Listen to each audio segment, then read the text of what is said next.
Merci d'avoir choisi Mandiko Télévision pour vous informer. Madame, Monsieur, bonsoir et bienvenue à cette édition du journal dont voici les titres de votre journal.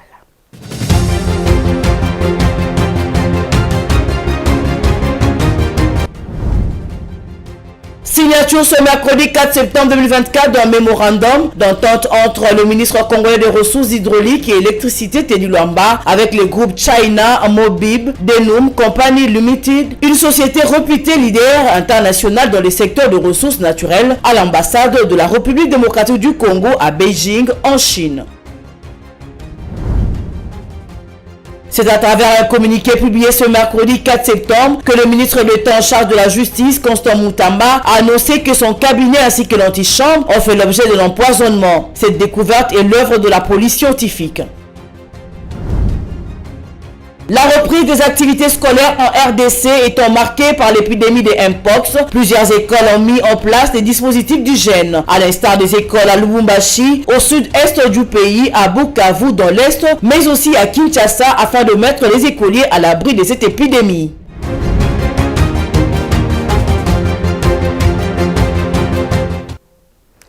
Une fois de plus, bonsoir et bienvenue. Le ministre des Ressources hydrauliques et électricité Teddy Luamba à Mouba a signé un mémorandum d'entente avec le groupe chinois China Mobib Denum Company Limited ce mercredi 4 septembre 2024 dans le locaux de l'ambassade de la République démocratique du Congo à Beijing en Chine. Ce groupe chinois est leader international dans le secteur de ressources naturelles engagé en faveur de la transition vers l'énergie verte. Les détails dans cet élément. Après le clap de fin du forum Chine-RDC sur les investissements, les retombées sont déjà positives.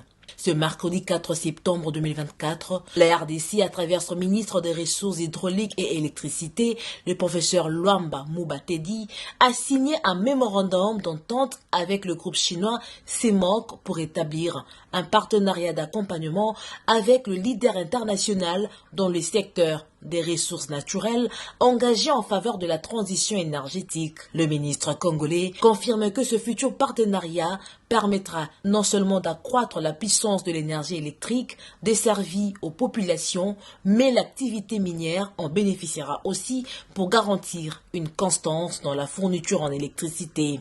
Il s'agit de lancer un partenariat avec un groupe chinois, CMOC, qui va permettre à construire des centrales photovoltaïques, des parcs solaires à côté de toutes nos centrales hydroélectriques. Les parcs photovoltaïques sont très faciles et assez rapides à pouvoir implémenter. Nous avons un target maximum de 24 mois et un minima de 18 mois, 600 MW supplémentaires sur le réseau congolais. Ça sera une augmentation substantielle sur notre économie et une certaine stabilité dans la fourniture d'électricité. Le CIMOC est prêt à apporter sa contribution nécessaire à l'essor de l'économie congolaise et aussi à la transition énergétique de la RDC. Aujourd'hui, c'est un grand honneur pour moi de pouvoir représenter le groupe CFC, qui est actionnaire majoritaire du groupe CMOC, pour pouvoir signer ces protocoles d'accord. Grâce aux capacités financières de CFC, on va introduire les technologies les plus avancées de CATL, CRDL, qui est le plus avancé du monde, pour bien développer notre projet. Ceci est une matérialisation de la volonté du président de la République, Félix-Antoine Tshisekedi Tshilombo, pour développer et diversifier l'industrialisation du pays. Restons dans ce même chapitre, le gouverneur de la province du Kasaï oriental est déterminé à améliorer les conditions de vie de sa province. C'est dans cette optique qu'il a reçu dans son cabinet le responsable de l'entreprise Seco Congo qui est à pied d'œuvre sur la centrale hydroélectrique de Tchala afin de fournir l'électricité dans la ville. Monsieur Louvaki a fait savoir que les travaux vont bon train et s'achèveront d'ici la fin de l'année 2024. Bijou de Mouna. La desserte en énergie électrique au Kasaï oriental constitue l'une des préoccupations majeures du gouverneur Jean-Paul Mbouemboua Kapo. Il a invité le mardi 3 septembre 2024 dans son cabinet de travail le responsable de l'entreprise tchèque Seco Congo qui est à pied d'œuvre sur la centrale hydroélectrique de Tchala dans l'objectif de s'enquérir de l'évolution des travaux en cours. Monsieur Lubos Koulavi a fait savoir à l'autorité provinciale qu'un lot important de matériel est déjà arrivé à Kinshasa pour la réhabilitation de la L13. D'ici fin 2024, les travaux vont se terminer et consisteront à remettre en état les 4 turbines. Nous, on est là pour exécuter le projet de réhabilitation de centrale hydroélectrique Tchala. Et on est là aussi pour augmenter la capacité du réseau de distribution de cette production. On est sur le projet depuis mai. De 1er mai, on a commencé à exécuter ce projet. Et maintenant, on est en début septembre. Et le premier colis arrive. Donc, après 4 mois, on ramène un grand colis qui est actuellement à Kinshasa. On pousse que le processus administratif, on peut libérer le colis de Kinshasa et ça arrive jusqu'à là. Et on va installer la première pièce qu'on a fabriquée pour la turbine L13. Bon, le terminé des travaux, il y en a différentes phases. La première phase, c'est le bilan J1. Le bilan J1, on prévoit que toutes les 4 turbines, on va jusqu'à fin d'année, il doit être opérationnel. Ce courant temps attendu pourra servir à la production de l'amiba. Une quantité est réservée à la consommation domestique et une autre aux entreprises publiques comme la Régie des eaux. À en croire l'investisseur tchèque, le gouverneur de province s'est dit très content de ce projet qui va favoriser le développement du Kasaï oriental et permettre l'éclosion des petites et moyennes entreprises. Jean-Paul Mbouemboua Kapo tient fermement à la réhabilitation de cette centrale qui va résoudre la difficulté de la desserte en eau potable. En justice, le procès sur l'affaire du coup d'État de Joué tend vers sa fin. Le tribunal militaire du garnison de la Gombe, siégeant en audience foraine à la prison militaire de Ndolo, a bouclé avec l'instruction et a pris l'affaire en délibéré. Il rendra son verdict le vendredi 13 septembre 2024. Merveille Loabéa. Les avocats de la défense doivent ainsi déposer leurs notes écrites de leur plaidoyer au greffe, au plus tard le vendredi 6 septembre 2024, afin de leur permettre de mieux motiver leur décision. Dans leurs derniers mots, tous les prévenus ont de leur côté plaidé non coupables et attendent du tribunal militaire de leurs acquittements. Ils sont poursuivis pour association de malfaiteurs, attentat, terrorisme, meurtre et tentative d'assassinat. Pour rappel, ce fait se sont déroulés le dimanche 19 mai dernier. Des hommes armés ont attaqué la résidence du Vital Kamere, président de la chambre basse du Parlement. Ils y ont tué 2 policiers de sa garde. Après, la quarantaine d'assaillants a pris pendant quelques minutes le contrôle du palais de la nation. L'un des bureaux du travail du chef de l'État a descendu le drapeau national et a hissé le drapeau de l'ex-Zaïre du maréchal Mobutu, avant d'être délogé par les éléments de la garde républicaine. Christian Malanga, chef des assaillants, avait été tué de l'assaut de la garde présidentielle. Et puis Kinshasa, 4 septembre 2024, le ministre d'État, ministre de la Justice et garde de Sceaux, Constant Moutamba, a informé ce jour à travers un communiqué que son bureau ainsi que l'antichambre ont été victimes d'un empoisonnement. Cette découverte a été faite par la police scientifique suite à des analyses approfondies après la diffusion du communiqué numéro 31 de son cabinet daté du 2 septembre 2024. Regardez. Selon le communiqué, 3 éléments suspects ont été identifiés par les experts sur les lieux. Une poudre blanche dispersée sur plusieurs surfaces, tables, chaises, claviers d'ordinateur, ventilateurs sous les tapis et même à l'intérieur de documents. Un liquide non identifié versé dans le réfrigérateur et un produit dégageant un gaz irritant utilisé pour intoxiquer les toilettes. Le ministre d'État, ministre de la Justice et garde de Sceaux, Constant Moutamba, n'a pas manqué de condamner avec fermeté cet acte de malveillance qui représente une grave atteinte à la sécurité sécurité de son bureau et de ses collaborateurs. Une enquête approfondie est en cours pour identifier les responsables de cet empoisonnement et les traduire en justice. Cette affaire vient jeter une ombre sur le fonctionnement du ministère en pleine période de réforme judiciaire majeure en République démocratique du Congo. Le gouvernement et les autorités compétentes sont appelés à renforcer les mesures de sécurité pour prévenir de tels incidents à l'avenir. Dans un autre registre, le Bureau conjoint des Nations Unies aux droits de l'homme, qui accompagne le gouvernement et la société civile en matière de la promotion et la protection des droits de l'homme, a dans un rapport rendu public le 3 septembre livré les tendances des violations des droits de l'homme en République démocratique du Congo pour le mois de juillet. Le BCNUDH a recensé 400 violations et atteintes aux droits de l'homme, soit une augmentation de 20% comparativement au mois de juin dernier. Suivez.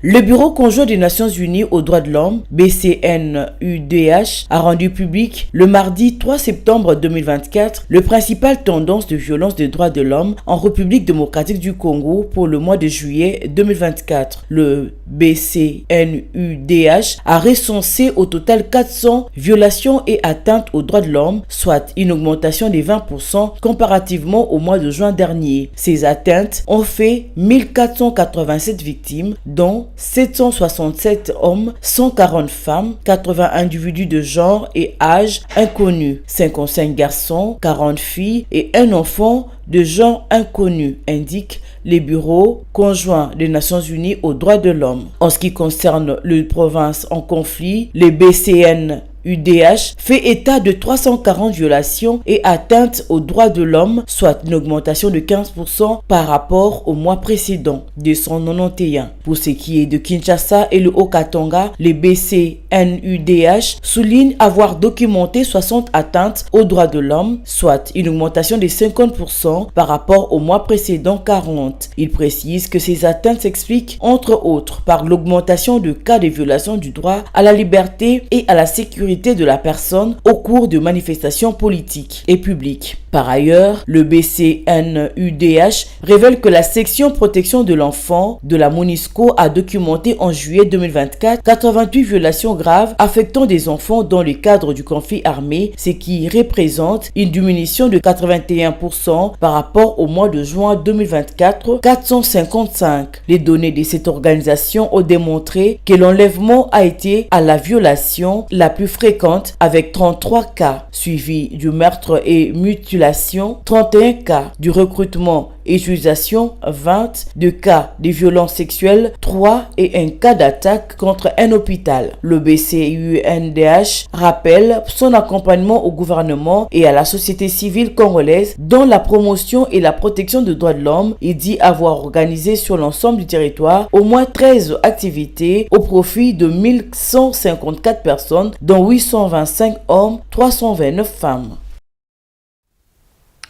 Tout à fait autre chose, les policiers de garnison de Likasi, une ville située au sud-est de la République démocratique du Congo, ont été dotés chacun d'un nouveau kit de tenue pour leur permettre d'être bien équipés.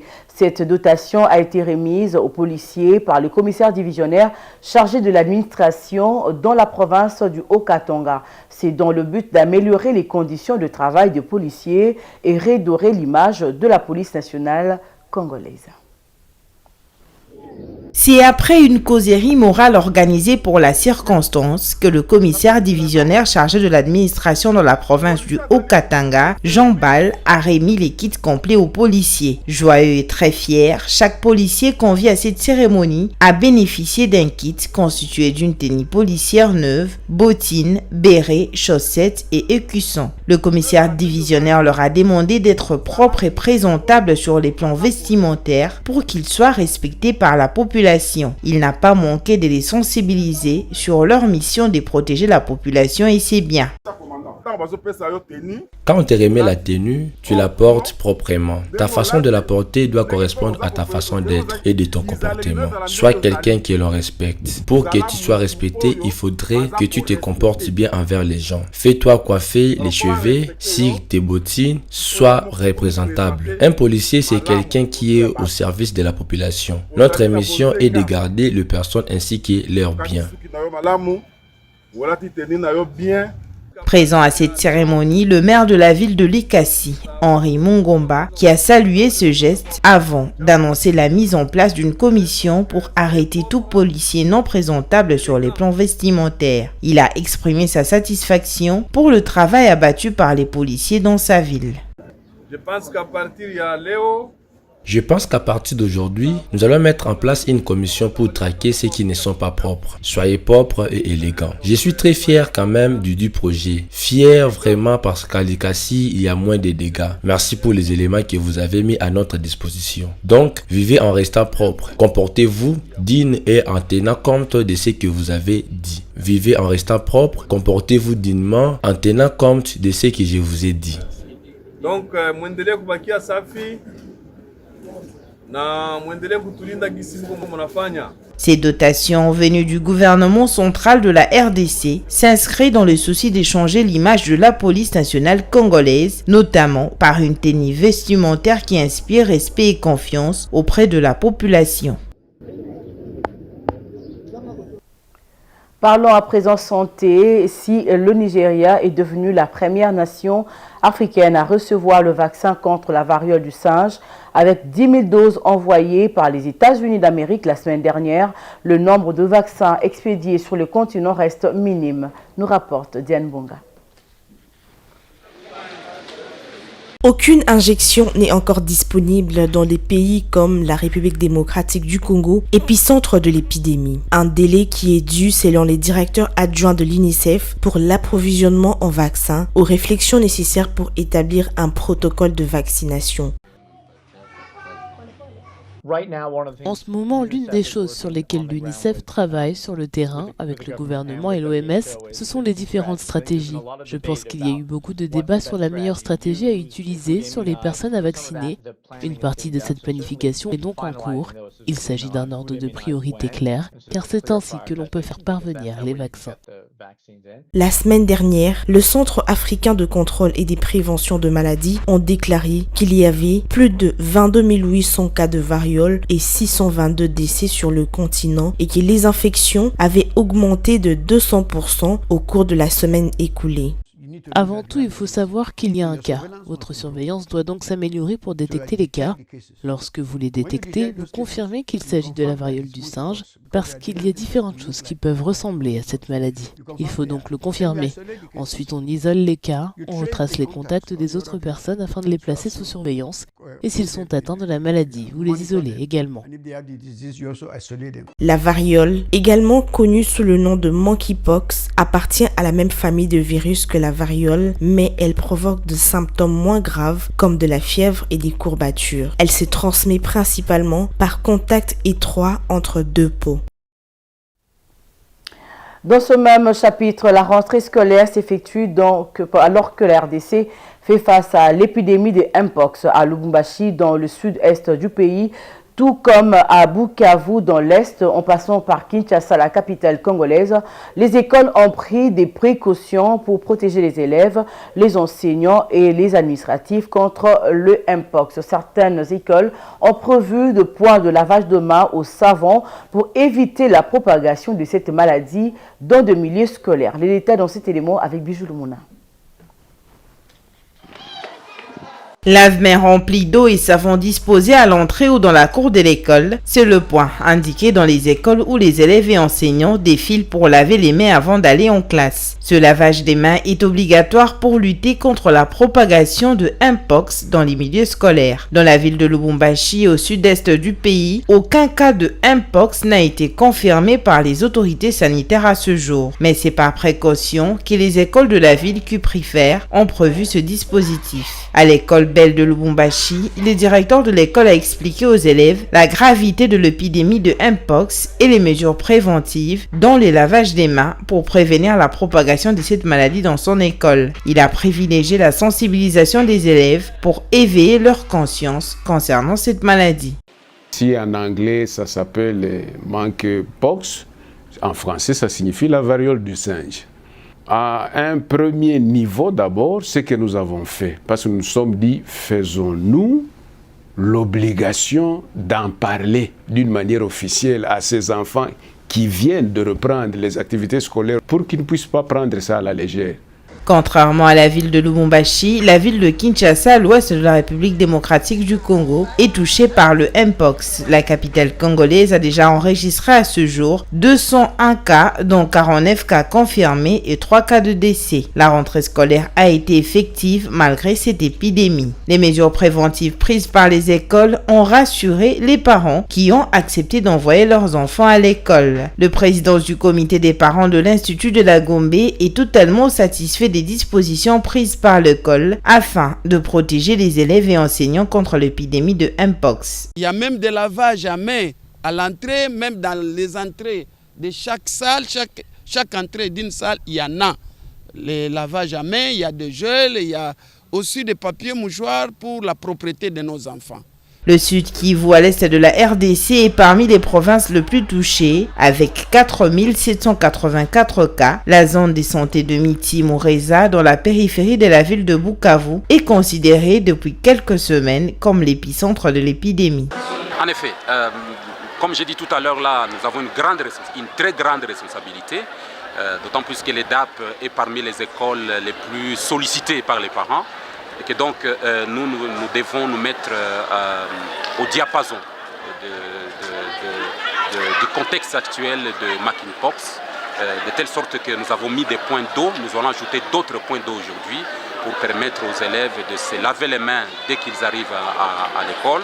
Nous avons prévenu tous les surveillants qui vont circuler et dans les classes et dans la cour centrale pour s'assurer que les élèves ne sont pas en train de se donner la main, de se faire des câlins, tout cela, pour éviter justement à ce que la maladie ne se propage. La RDC a déjà enregistré un total cumulé de 17 801 cas de Mpox, dont 610 décès depuis le début de l'année jusqu'au 28 août 2024. Le gouvernement congolais et les acteurs du secteur de la santé ont mis en place des mécanismes pour lutter efficacement contre cette maladie. Les écoles étant des lieux de rassemblement de plusieurs personnes, elles sont appelées à s'organiser pour éviter la propagation de cette épidémie, tant chez les élèves que les enseignants. Parlons sport pour clore ce journal. Le Léopard de la République démocratique du Congo ont entamé leur rassemblement pour les 2 premières journées des éliminatoires de la Coupe d'Afrique des Nations CAN Maroc 2025. Ce sera face au Sili national de Guinée et les Walias de l'Éthiopie, respectivement le vendredi 6 septembre à Kinshasa et le lundi 9 septembre à Dar es Salaam en Tanzanie. Le portier congolais Lionel Passy, qui fait son retour après avoir manqué plus tôt le dernier rassemblement du mois de juin, s'est dit satisfait et prêt à défendre valablement le drapeau congolais. Suivez son propos. Ça fait extrêmement plaisir de revenir en sélection après la CAN, clairement. Je me suis blessé après la CAN et quand j'ai vu mon nom dans la sélection, c'était une grande fierté d'être de retour dans l'équipe.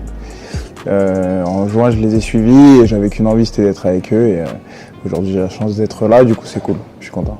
Je pense que ça va pas changer, hein. Le groupe, je l'ai quitté, l'ambiance a été top. J'étais pas avec eux en juin, mais ouais, on s'écrivait pas mal. Du coup, je dirais pas que j'ai vécu le rassemblement de juin, mais j'ai vu que ça se passait super bien. Et là, j'ai hâte de retrouver tout le monde et qu'on puisse bien se préparer pour le match de vendredi. On sait que c'est un match important, c'est le premier match de la campagne de qualification pour la prochaine Coupe d'Afrique des Nations. Et on a à cœur de bien commencer cette campagne de qualification.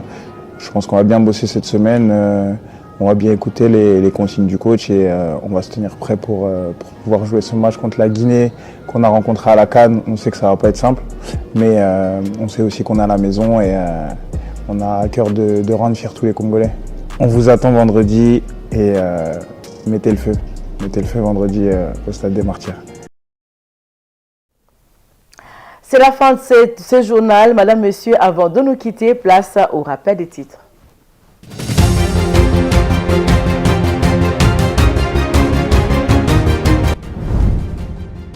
Signature ce mercredi 4 septembre 2024 d'un mémorandum d'entente entre le ministre congolais des Ressources hydrauliques et électricité Teddy Luamba avec le groupe China Mobib Denum Company Limited, une société réputée leader international dans le secteur de ressources naturelles à l'ambassade de la République démocratique du Congo à Beijing en Chine.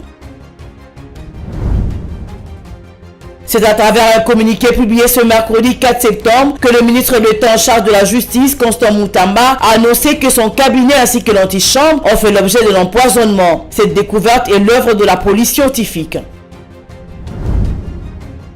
La reprise des activités scolaires en RDC étant marquée par l'épidémie de Mpox, plusieurs écoles ont mis en place des dispositifs d'hygiène, à l'instar des écoles à Lubumbashi, au sud-est du pays, à Bukavu dans l'est, mais aussi à Kinshasa afin de mettre les écoliers à l'abri de cette épidémie.